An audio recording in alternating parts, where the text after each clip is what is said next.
long before when he went on a bear hunt for the tribe. And in this, he goes, and I think it's important to note that it is in his memories and therefore reminiscent of the oral tradition that is prominent in the Native American tradition. It's not written down and it's not told per se, but it's told in a story in his mind.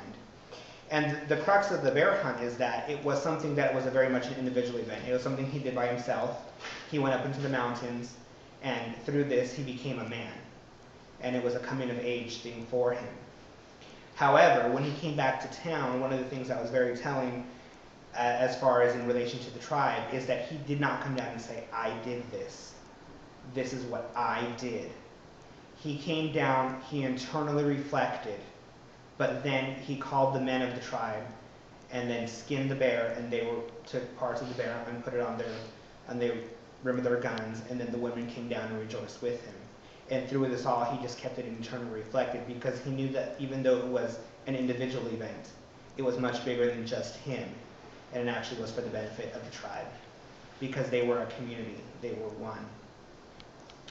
We can contrast this event with the poker game that comes towards the end of the novel when Abel has been relocated again by the American government to LA after the war and after his stint in prison.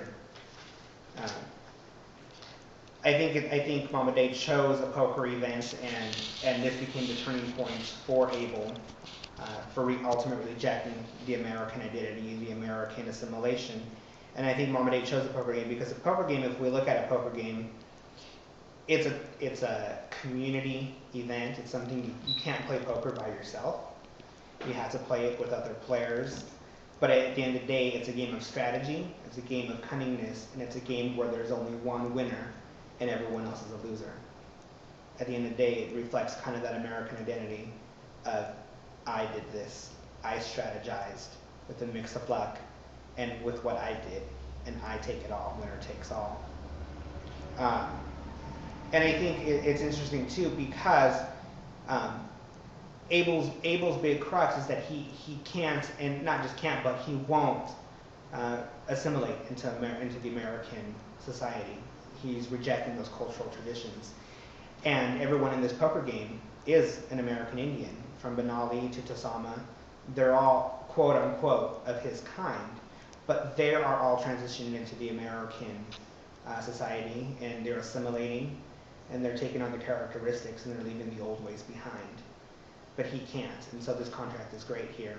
And then Abel, Tosama kind of goes Abel during the game, and Abel gets upset because Tosama's going on about the old ways and the long hairs.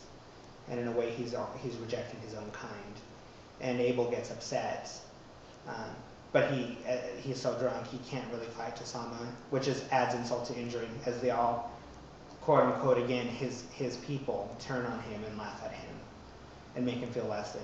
And so Benali, his one friend who has been trying to help Abel assimilate, sees this as a turning point for Abel, where he will not assimilate. This is the moment where he draws his line in the sand and says, I will not. I must go back to where I'm from, and I must reclaim who I really am. And so that was a turning point for him, and Abel goes back, ends up going back to Walatoa. One of the characteristics of this novel is that it's not your typical American novel in the Steinbeck and the Hemingway tradition.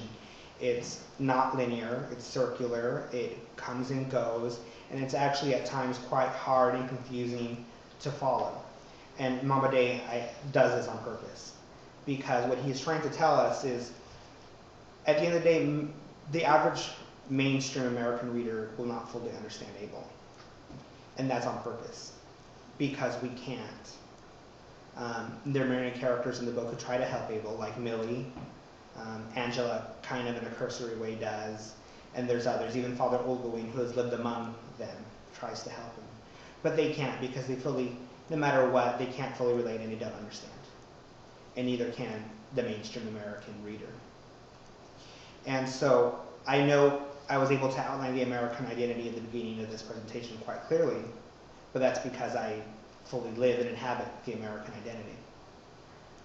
And I don't fully inhabit and can't the Native American identity. It's not who I am, and it's not who most of us are. And that's why it was kind of more general than going off of what people who do know that identity have said.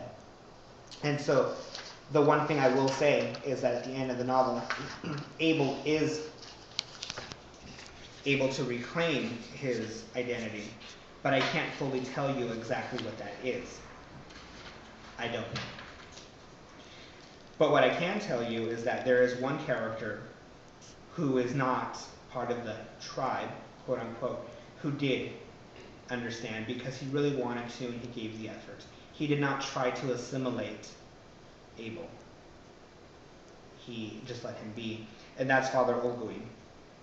At the end of the novel, there's a passage where after Francisco passes away, Abel goes to see him. And Father Ogui kind of scolds him, "Why are you coming and bothering me so early in the morning? I'm sad for your loss, but this could have waited a couple hours because your grandfather's not going anywhere. He's dead." But Abel turns and leaves, and then that's when realization comes to Father Ogui, and he says, "I can understand," he said. "I understand you here." And he began to shout, "I understand. Oh God, I understand. I understand." And Father Ogui does understand. At first, one conjectures that he is intimating that he knows where Abel is simply going. The hill that overlooks the ancestors, where the ancestors run. But the emphasis Momaday adds at the end signifies to us, the reader, that Father Oguin's understanding is deeper than just that one fact. He understands that with Francisco's death, Abel has reclaimed his Indian identity. And he understands exactly what that means, what that identity is.